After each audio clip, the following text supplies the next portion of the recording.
Hello everyone, Ashok powerful channel में आप सबका बहुत बहुत धन्यवाद है। चलिए आज 9 क्लास का मोस्ट एमसीक्यू क्वेश्चन लेकर आ रहा हूं, जो आपका 11 तारीख को साइंस का एग्जाम है। तो इसके पॉइंट ऑफ व्यू से हम आप सभी के समझ रामबाण एमसीक्यू क्वेश्चन लेकर आ रहा हूं, जो एग्जाम के पॉइंट ऑफ व्यू से मोस्ट इंपॉर्टेंट है।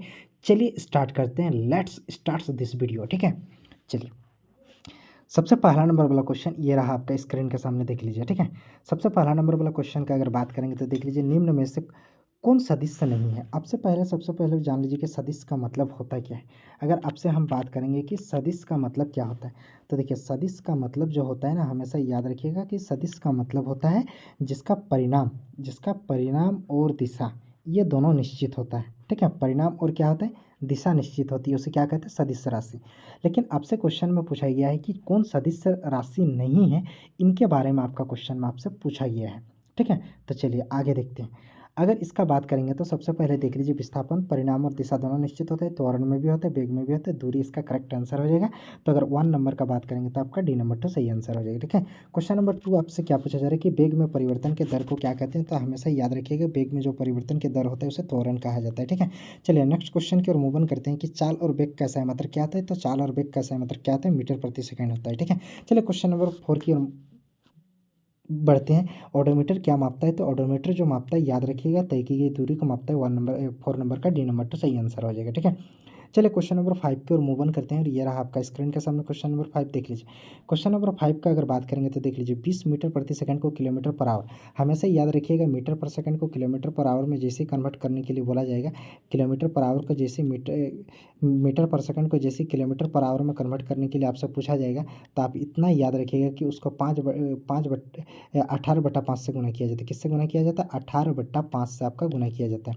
ठीक है, तो इसको गुना कीजिए, 5 चौक कितना हो जाएगा 20, और 4 का पढ़ा 18 बार पढ़ेंगे, यानी 18 चौक कितना, तो 72, तो 72 इसका करेक्ट आंसर हो जाएगा, बी नंबर 2। ठीक है, चलिए क्वेश्चन नंबर 6 की ओर मूव ऑन करते हैं, और ये रहा आपका स्क्रीन के सामने क्वेश्चन नंबर 6 देख लीजिए। ठीक है, क्वेश्चन नंबर 6 का अगर बात करेंगे तो क्वेश्चन नंबर 6 देख लीजिए।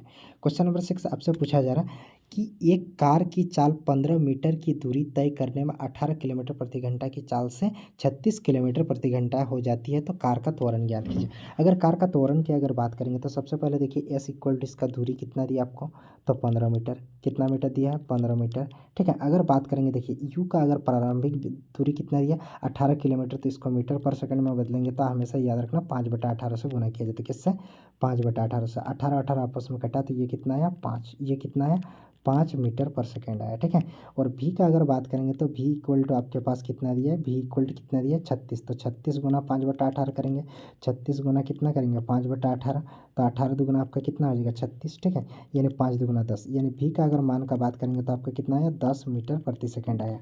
ठीक है, अगर बात करेंगे तो यू भी सब मिल गया, आपको निकालना क्या है, ए का वैल्यू। तो हमेशा याद रखिएगा कि ए इक्वल टू जो आपका होता है, सबसे पहले जान लीजिए 2SA इक्वल टू आपका क्या होता है, भी स्क्र माइनस यू स्क्र। ठीक है, इस फार्मूला में जैसे आप डालेंगे तो देखिए, सबसे पहले भी का मान कितना दिया है, तो भी का मान कितना दिया है, भी का मान आपका कितना निकाला, 10। ये आपका कितना हो गया, 10 का स्क्र, ये आपका कितना हो जाएगा, तो आपका यू आपका कितना है, 5। ठीक है, 10 का स्क्र कितना हो जाएगा, 100। कितना हो जाएगा, 100। 100 में से कितना घटाएंगे, 5, 25, यानी 75 आया। 75 आया ना, थोड़ा सा इसको रब कर लेते हैं। चलिए, ये सब जितना है आपका रब कर लीजिए पहले। ठीक है, इसको भी रब कर लीजिए। चलिए, अब अगर बात करेंगे तो ये वाला क्वेश्चन में देख लीजिए कि इसको घटाएंगे तो कितना आया, 75। 75 का अगर बात किए तो सबसे पहले देख लीजिए, 2S आपका किस में है, यहाँ पे गुना में है। 2 और S आपस में किस में है, गुना में है। तो ये 2 हो गया, और S का वैल्यू आपका कितना दिया था, 15। ठीक है, तो आपका कितना आ गया, 15 पचा 75, मतलब 5 का पढ़ा पढ़ेंगे तो आपका कितना हो जाएगा, सॉरी 15 दिया है, तो 15 पचे कितना हो जाएगा, 75। ये 5 आया, तो ये 5/2, अगर इसको हम डिवाइडेड करेंगे तो आपका कितना आएगा, 2.5। तो इसका करेक्ट आंसर कितना हो जाएगा, 2.5।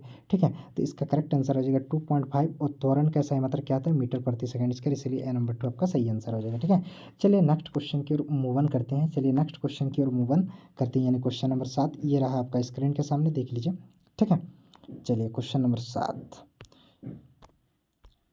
क्वेश्चन नंबर 7 का अगर बात करेंगे तो क्वेश्चन नंबर 7 क्या है देख लीजिए आप। क्वेश्चन नंबर 7 में आपसे पूछा जा रहा है कि बल का SI मात्रक क्या है। आपसे क्या पूछा जा रहा है क्वेश्चन नंबर 7 में कि बल का SI मात्रक क्या है। तो बल का अगर SI मात्रक का अगर बात करेंगे तो याद रखना बल को किससे मापा जाता है, न्यूटन से मापा जाता है। ठीक है, तो इसलिए इसका करेक्ट आंसर हो जाएगा सी नंबर 2। ठीक है, चलिए क्वेश्चन नंबर 8 की ओर मूव ऑन करते हैं और ये रहा आपका स्क्रीन के सामने क्वेश्चन नंबर 8 देख लीजिए। ठीक है, क्वेश्चन नंबर 8 के बारे में अगर बात करेंगे तो क्वेश्चन नंबर 8 क्या है देख लीजिए आपका कि एक न्यूटन किसके बराबर होता है। तो एक न्यूटन हमेशा याद रखिएगा 1 kg मीटर प्रति सेकंड स्क्वायर के बराबर होता है। इसलिए इसका करेक्ट आंसर क्या हो जाएगा, ए नंबर 2। 3 पिंड दिया है, देखिए 3 पिंड का मतलब होता है ए पिंड जिसका वेट कितना दिया 5 kg, बी पिंड जिसका वेट कितना दिया 2 kg और सी पिंड जिसका वेट कितना दिया 10 kg।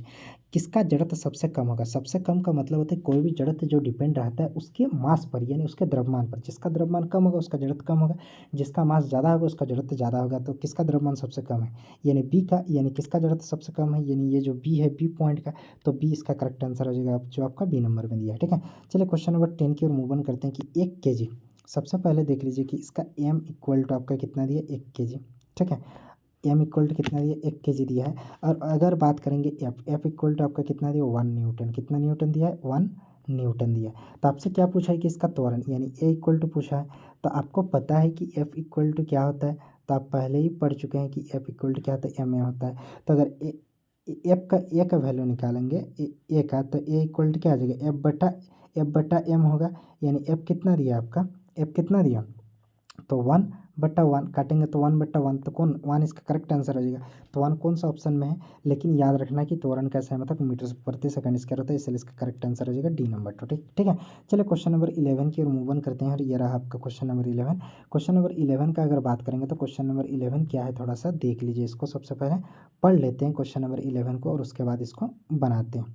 चलिए क्वेश्चन नंबर 11 का अगर बात करेंगे तो क्वेश्चन नंबर 11 क्या है देख लीजिए आपका कि न्यूटन गति के कौन से नियम से, न्यूटन जो होता है न्यूटन के गति के पहले नियम से हमें क्या मिलता है। हमेशा याद रखना न्यूटन का जो पहला नियम होता है उससे हमें क्या मिलता है, उससे हमें जड़त्व का नियम मिलता है। ठीक है, आपसे क्या पूछा जा रहा है न्यूटन गति के कौन से नियम से बल मापने का सूत्र मिलता है। तो हमेशा याद रखना सेकंड लॉ से मिलता है। ठीक है, स्मॉल जी का स्मॉल जी का मान होता है, तो स्मॉल जी का मान होता है 9.8 मीटर प्रति सेकंड स्क्वायर होता है। पी नंबर 2 सही आंसर हो जाएगा। ठीक है, चलिए क्वेश्चन नंबर 14 की ओर मूव ऑन करते हैं और क्वेश्चन नंबर 14 ये रहा आपका स्क्रीन के सामने।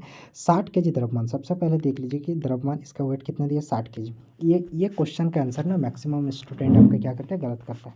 सबसे पहले देखिए वेट यानी weight of earth equal to weight of earth, यानी पृथ्वी पर अर्थ निकाल रहे हैं तो क्या होता है आपका एम इंटू जी होता है। क्या होता है एम इंटू जी होता है। एम का अगर बात करेंगे तो एम आपके पास कितना है 60। ठीक है, और जी का बात करेंगे तो कितना है आपके पास 10। इसको गुना करेंगे तो आपका कितना आएगा 600। कितना न्यूटन आएगा 600 न्यूटन। कितना है आपका 600 न्यूटन। आपको निकालना क्या है, आपसे पूछा जा रहा है कि चंद्रमा पर भार ज्ञात कीजिए। किसके, चंद्रमा पर आपका भार कितना होगा। तो याद रखिएगा weight of moon equal to जो होता है ना 1/6 वेट ऑफ अर्थ होता है। तो इसको 6 से काटेंगे 600 को, तो आपका कितना बार में कटाएगा 100 बार में। कितना बार में कटाएगा 100 बार में, तो 100 न्यूटन इसका करेक्ट आंसर हो जाएगा जो आपका सी नंबर में दिया है। चलिए नेक्स्ट क्वेश्चन यानी क्वेश्चन नंबर 15 की ओर मूव ऑन करते हैं। शरबत बनाते समय पानी में चीनी मिलाने पर तो चीनी पानी में मिल जाता है, यह पदार्थ के किस गुण को दर्शाता है। यानी पदार्थ के बीच खाली स्थान होता है, या नंबर 2 सही आंसर हो जाएगा। निम्नलिखित में से कौन पदार्थ का उदाहरण है। तो पदार्थ का उदाहरण क्या है, शीतल पेय आपका सही आंसर हो जाएगा। दो पदार्थ के स्वतः मिलना क्या कहलाता है, विसरण कहलाता है। ठीक है, चलिए क्वेश्चन नंबर 18 की ओर मूव ऑन करते हैं और ये रहा आपका स्क्रीन के सामने क्वेश्चन नंबर 18। किसी तत्व का द्रव्यमान प्रति इकाई आयतन को क्या कहते हैं, तो आपका घनत्व कहते हैं। चलिए तीसरा नंबर पेज में आ जाते हैं। ठीक है, तो उसको क्या कहा जाता है, घनत्व कहा जाता है। तो इसका करेक्ट आंसर का अगर बात करेंगे तो इसका करेक्ट आंसर हो जाएगा ए नंबर 2। ठीक है, चलो क्वेश्चन नंबर 20। 2 ग्राम हाइड्रोजन और 16 ग्राम ऑक्सीजन के साथ 18 ग्राम जल का निर्माण करता है। यह नियम को दर्शाता है, द्रव्यमान संरक्षण के नियम को दर्शाता है। जल में हाइड्रोजन तथा ऑक्सीजन के द्रव्यमान का अनुपात 1:8 होता है। तो यह किस नियम को दर्शाता है, तो स्थिर अनुपात के नियम को दर्शाता है। चलिए 21 नंबर वाला क्वेश्चन की ओर मूव ऑन करते हैं और यह रहा आपका स्क्रीन के सामने 21 नंबर क्वेश्चन। ठीक है, चलिए 21 नंबर क्या है, परमाणु के त्रिज्या को मापा जाता है। तो हमेशा याद रखिएगा नैनोमीटर से उसको मापा जाता है। ठीक है, आगे क्या बोल रहे हैं कि परमाणु द्रव्यमान को यूनिफाइड से मापा जाता है। डी नंबर 2 सही आंसर हो जाएगा। ठीक है, किस पदार्थ के सूक्ष्मतम कोण को स्वतंत्र रूप में रह सकता है, तो हमेशा अणु स्वतंत्र रूप में रह सकता है। आपका बी नंबर 2 सही आंसर हो जाएगा। ठीक है, जल की परमाणुकता कितना है, तो सबसे पहले देखिए जल जो होता है यानी H2O होता है।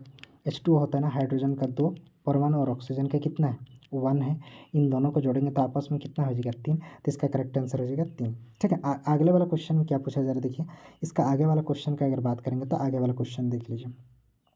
चलिए इसको थोड़ा सा हम रब कर लेते हैं, क्योंकि थोड़ा सा स्पेस की कमी होने की वजह से इसको थोड़ा सा यहाँ से यहाँ रब कर लेते हैं।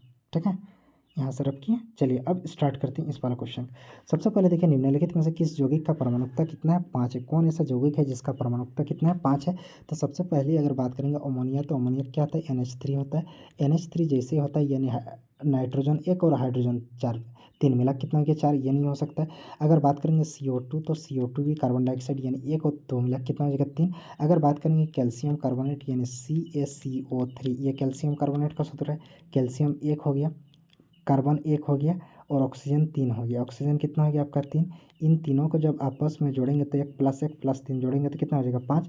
तो इसलिए इसका जो करेक्ट आंसर हो जाएगा वो करेक्ट आंसर हो जाएगा 5, यानी कैल्शियम कार्बोनेट आपका सही आंसर हो जाएगा। ठीक है, कैल्शियम हाइड्रोक्साइड का रासायनिक सूत्र क्या होता है? CaOH का होल 2 आता है, जो आपका बी नंबर तो सही आंसर हो जाएगा।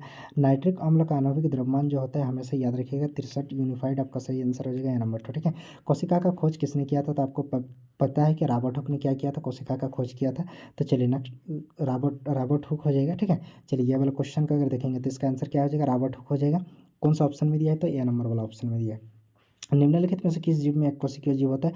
तो पैरामेशियम वो जीव होता है जो किसी एक कोशिकीय वाला जीव होता है। पादप कोशिका के बाहरी सबसे बाहरी परत को क्या कहते हैं? तो आपको पता है कोशिका भित्ति कहा जाता है। कोशिका भित्ति किससे बनी होती है? तो सेलुलोज से बनी होती है। ठीक है, सी नंबर तो सही आंसर हो जाएगा।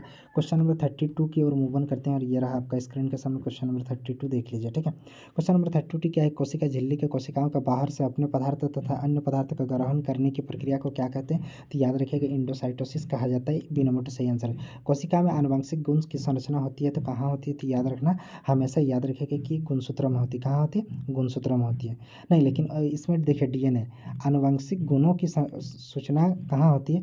तो हमेशा याद रखिएगा इसका माइटोकॉन्ड्रिया सही आंसर हो जाएगा। ठीक है, लाइसोसोम कौन बनाता है? तो हमेशा याद रखिएगा गाल्जी उपकरण बनाता है। ठीक है, 35 नंबर वाला क्वेश्चन के बारे में बात करेंगे तो 35 नंबर वाला क्वेश्चन ये रहा आपका स्क्रीन के सामने, देख लीजिए कि किसी विशेष कार्य को करने के लिए कोशिका का एक समूह होता है जिसे क्या कहा जाता है? उत्तक कहा जाता है। इसलिए इसका बी नंबर तो सही आंसर हो जाएगा। 36 नंबर वाला क्वेश्चन, तना के शीर्षस्थ भाग में कौन सा उत्तक पाया जाता है? तो हमेशा याद रखिएगा विभाजक उत्तक पाया जाता है। या नंबर तो सही आंसर हो जाएगा।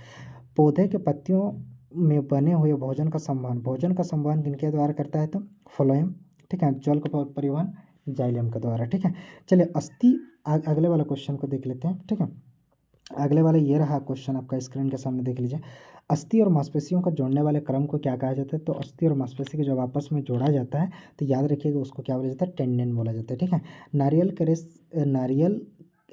के रेस में कौन सा उत्तक पाया जाता है? तो हमेशा याद रखिएगा एस्क्लेरन काइमा पाया जाता है। कौन सा पाया जाता है?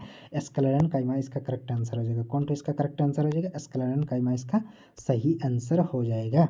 ठीक है, तो इसका करेक्ट आंसर हो जाएगा एस्क्लेरन काइमा, जो सी नंबर में दिया है। अस्थि एक उत्तक है, अस्थि एक संयोजी उत्तक है, इसलिए इसका इस प्रकार से आप 40 क्वेश्चन का 40 पूरा देख लिए होंगे। चलिए मिलते हैं नेक्स्ट वीडियो में, तब तक के लिए जय हिंद।